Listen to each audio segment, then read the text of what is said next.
मायरा अनुराधा जी बहुत खुश थी जब से उन्होंने सुना है कि उनकी बेटी नताशा के बेटे वरुण का विवाह 1 महीने बाद होने वाला है। उनके तो पैर ही जमीन पर नहीं पड़ते। साथ ही साथ वे थोड़ा परेशान भी हैं कि आखिर मायरे में क्या क्या देना होगा। अनुराधा जी के पति का 5 साल पहले देहांत हो गया था। अनुराधा जी के 2 बच्चे हैं, बड़ी बेटी नताशा और छोटा बेटा रमन।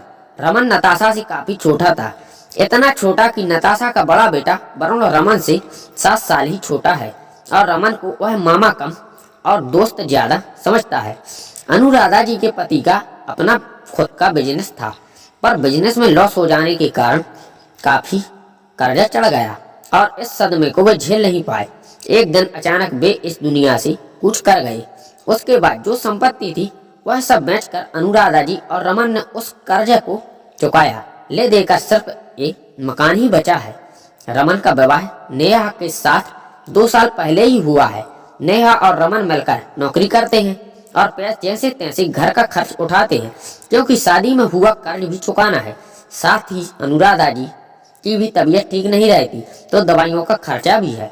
दोनों फिलहाल बच्चे की जिम्मेदारी भी लेने को तैयार नहीं है। जब कुछ सेविंग हो जाए और उसके बाद ही वे परिवार को आगे बढ़ाने की सोच रहे हैं। आखिर मायरे में क्या क्या देना होगा वह लिस्ट उन लोगों को देनी थी। इसलिए नताशा इस संडे को अनुराधा जी के यहाँ आने वाली है, क्योंकि उस दिन सब लोग घर पर मौजूद रहते हैं। जब संडे को नताशा घर पर आई तो अपने साथ पूरी लिस्ट लेकर आई थी। उसकी लिस्ट सुनकर अनुराधा जी बिल्कुल चुप हो गई और रमन और नेहा एक दूसरे की शक्ल देखने लगी। नताशा दीदी की लिस्ट इतनी लंबी थी कि अनुराधा भी सोच में पड़ गई कि यह एक बार भी यह सोचकर नहीं आई कि हम लोग इतना कुछ कहाँ से देंगे। दीदी लिस्ट सोच समझकर तो बनाई होती, इतना सब कुछ कैसे देंगे। नेहा ने कहा। मायरा तो देना ही पड़ेगा भाभी, अनुराधा जी ने कहा। लेकिन बेटा यह कुछ ज्यादा नहीं है। माँ अब एक मायरे के पीछे तुम मेरी नाक कटवा दोगी ससुराल में। बेटा इतना तो तुम्हारे ससुराल वाले भी जानते हैं कि पिछले 5 सालों में हम पर क्या क्या बीती है। क्या पापा होते तब भी मुझे यही जवाब सुनने को मिलता। लेकिन बेटा थोड़ा तुम भी तो समझो, अगर नहीं दे सकते तो कोई जरूरत नहीं आने की, लेकिन आओगे तो मेरा तमाशा बनाने की जरूरत नहीं। यह तो देना ही पड़ेगा आप लोगों को। लेकिन बेकिन कुछ नहीं, आखिर मेरा भी प्रॉपर्टी में हिस्सा है। सुनकर अनुराधा जी बिल्कुल चुप हो गई और उसकी आंखों में आंसू आ गए, पर नताशा कुछ सुनना ही नहीं चाह रही थी। कुछ देर रुककर नताशा यह कहकर चली गई कि अगर मायरा भर सकूं तो ही आना, नहीं तो प्रॉपर्टी के पेपर तैयार करवा लेना। अनुराधा जी को तो बिल्कुल यकीन ही नहीं हो रहा था कि उनकी बेटी इस तरह की बातें कर रही है।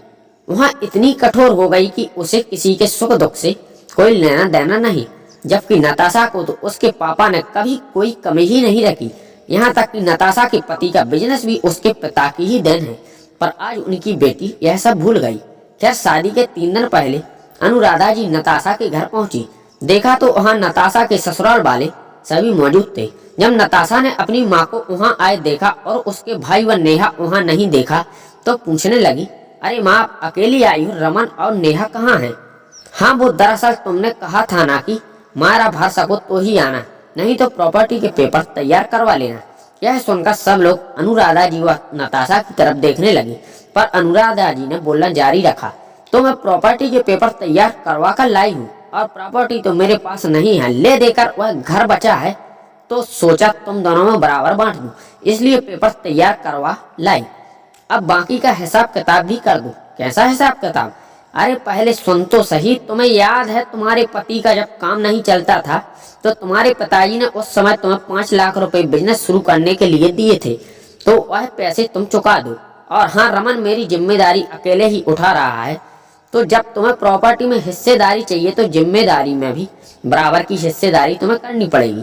तो बता मैं कब से तेरे पास रहने के लिए आऊं? यह आप क्या बोल रही हो माँ? यही की प्रॉपर्टी में बराबर हिस्सा चाहिए, तो जो जो खर्च तुम्हारे पिताजी ने रमन से ज्यादा तुम पर किए हैं वह तुम्हें चुकाने पड़ेंगे। साथ ही साथ रमन के बराबर जिम्मेदारी भी उठानी पड़ेगी, तब जाकर बराबर हिस्सा होगा। माँ आप इस तरह मेरे ससुराल वालों के सामने मुझे क्यों बेइज्जती कर रही हो? क्योंकि तुम ससुराल वालों के चक्कर में अपने पीहर के मान सम्मान को भूल चुकी हो अरे इन्हीं ससुराल वालों के लिए ही तो तुमने अपने भाई भाभी को शादी से आने से मना कर दिया, क्योंकि अगर वह लोग मायरा कम देते तो तुम्हारी नाक कट जाती। मुझे माफ कर दो माँ, इस तरह सबके सामने मुझे शर्मिंदा ना करो। मैं कौन होती हूँ तुम्हें शर्मिंदा करने वाली? जब तुम मेरी बहू के सामने मुझे शर्मिंदा कर रही थी तब तुमने एक बार भी नहीं सोचा तुम्हारी माँ पर क्या बीतेगी। नताशा ने शर्मिंदा होकर अनुराधा जी से माफी मांगी, क्योंकि उसे अपनी गलती का एहसास हो चुका था।